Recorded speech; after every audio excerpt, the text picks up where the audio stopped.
elle a soudainement découvert que son mari, qui était dans le coma depuis 3 ans, s'était en fait réveillé. Il suivait secrètement une rééducation dans son dos. Furieuse, elle s'est rendue dans la cuisine et a ouvert le robinet de gaz. Elle a poussé la flamme au maximum. Puis elle a fermé et verrouillé toutes les fenêtres de la chambre de son mari. Après avoir quitté la pièce, elle a verrouillé la porte de sa chambre. Ayant tout préparé, elle est retournée dans la cuisine. Elle a allumé un briquet et l'a jeté directement sur le sol. Instantanément, les flammes ont commencé à se propager dans toute la maison. Le feu furieux a consumé tout le bâtiment. Lisa est partie sans se retourner, complètement indifférente. Elle a appuyé sur l'accélérateur et s'est précipitée au magasin de meubles de son beau-père. Lisa avait besoin de trouver un témoin avant que quelqu'un ne découvre qu'elle avait allumé l'incendie. Cela prouverait qu'elle n'était nulle part près de son mari Mike. Ce témoin serait son beau-père. Elle lui a dit qu'elle avait trop dormi à la maison et qu'elle était arrivée en retard. Son beau-père n'a pas dit grand-chose. À ce moment-là, le téléphone de Lisa a sonné. Elle est restée calme et a affiché une expression choquée. Puis elle est allée avec son beau-père sur les lieux de l'incendie. Elle a pleuré de manière hystérique et a essayé de se précipiter à l'intérieur pour sauver son mari. En voyant son état dévasté, qui suspecterait qu'elle était la véritable incendiaire? La police a demandé à la famille de Mike de venir identifier ses effets personnels. Sa mère a confirmé que c'était le collier que son fils portait toujours. Après avoir enquêté sur les lieux,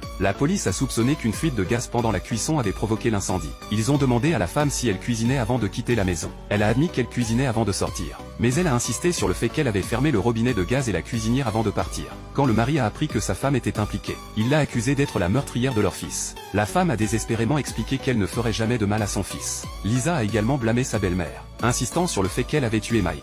Incapable de se défendre, la belle-mère s'est effondrée. Aux funérailles, la mère en deuil a pleuré de tout son cœur. Lisa a commencé sa propre performance. Juste au moment où Lisa pensait que son mari était sûrement mort cette fois, son mari était en fait toujours en vie. Le comportement sournois de Lisa dans la cuisine avait été repéré par Mike. Il a réalisé que Lisa préparait quelque chose contre lui. Alors il s'est précipité dans sa chambre et a fabriqué un mannequin qui lui ressemblait exactement. Il l'a mis sur le lit, et a placé le collier que Lisa lui avait offert autour de son cou. Après avoir tout préparé, il a dû sortir rapidement de la pièce. Dès qu'il est sorti, il a vu Lisa se diriger frénétiquement vers sa chambre. Et c'est ainsi que la scène d'ouverture s'est déroulée. Juste après le départ de Lisa, Mike s'est échappé par l'arrière de la maison. Il n'avait jamais imaginé que sa femme pouvait être si impitoyable. Dès que la situation de Mike a été réglée, Lisa n'a pas pu attendre pour réclamer tous les biens à son nom.